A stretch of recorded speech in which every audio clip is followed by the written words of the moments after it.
তোমরা তো আমার কথা শুনলে ঠিক বলবা, তবে অনেকের গায়ে এই পয়েন্টটা একটু আঘাত করবে। বলা যাবে না? যাবে না?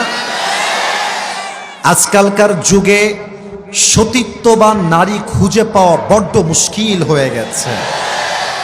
ক্লাস 8-এ পড়ে, ক্লাস 9-এ পড়ে, 7-এ পড়ে, পার্কে গিয়ে, হোটেলে গিয়ে যৌবন সতীত্ব সব নষ্ট করে ফেলে।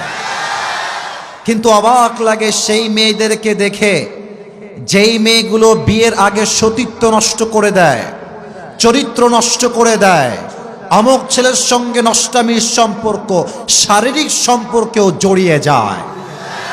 আর আজকালকার এমন কিছু মেয়ে বের হয়েছে, বয়ফ্রেন্ড নিয়ে কক্সবাজার নষ্টামি করতে চলে যায়।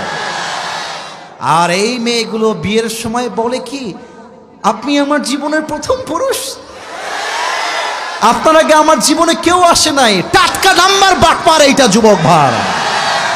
যেই মেয়েগুলো ধোঁকাবাজি করে বিয়ে করেন, পুরুষের সঙ্গে বেঈমানি করে বিয়ে করেন, মনে রাখবেন আল্লাহ আপনার চরিত্র একদিন প্রকাশিত করবেন, আর সত্যের বিজয় ঘটবে, মিথ্যা হেরে যাবে। আমার প্রিয় বোনেরা, সতীত্বকে ধরে রাখেন। পরপুরুষের সঙ্গে সম্পর্ক নয়, বিয়ের আগে কোনো প্রেম নয়, সব প্রেম হবে বিয়ের পরে। 3 নাম্বার কথা বলে আমি চ্যাপ্টার ক্লোজ করতে চাই। প্রত্যেকটা মা বোনদের জন্য বিনয়ের সাথে আবদার, আপনাদের যাদের বিয়ে হয়েছে বা আগামীতে হবে, দেখবেন বউ যদি ভালো হয়, স্বামী তার শ্বশুর বাড়িতে কল দেয়। এই যে স্বামীরা বুঝে গেছে, বউ যদি ভালো হয়, স্বামী তখন শ্বশুরকে ভালোবাসে, শাশুড়িকে ভালোবাসে, ফোন দিয়ে খোঁজ খবর নেয়। আর বউ যখন চরিত্রহীন হয়ে যায়, স্বামী তার শ্বশুরকে, শাশুড়িকে 2 পয়সা সম্মান দিয়ে কথা বলে না।